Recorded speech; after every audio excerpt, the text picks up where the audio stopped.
Voilà plus de 11 mois que Jeffrey Epstein a été retrouvé sans vie dans sa cellule, au Metropolitan Correctional Center, à Manhattan, et sa mort n'en finit pas de susciter des doutes et des questions.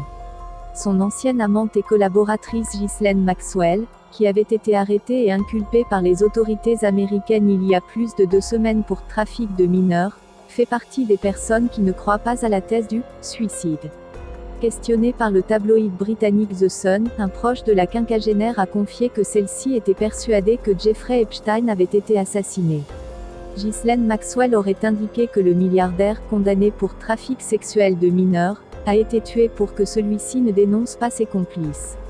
L'ancienne compagne de Jeffrey Epstein s'appuie notamment sur le fait que les caméras de la prison du Metropolitan Correctional Center de Manhattan étaient défectueuses lorsque le détenu est mort.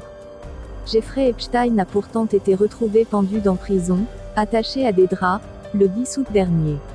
Ghislaine Maxwell a également affirmé craindre pour sa sécurité. L'accusée explique qu'elle est susceptible de subir le même sort que le pédocriminel, alors qu'elle est appelée à comparaître le 12 juillet 2021.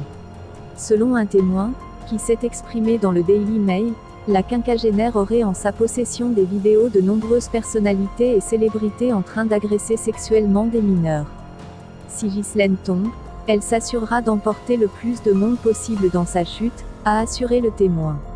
L'accusée aurait également commis plusieurs agressions.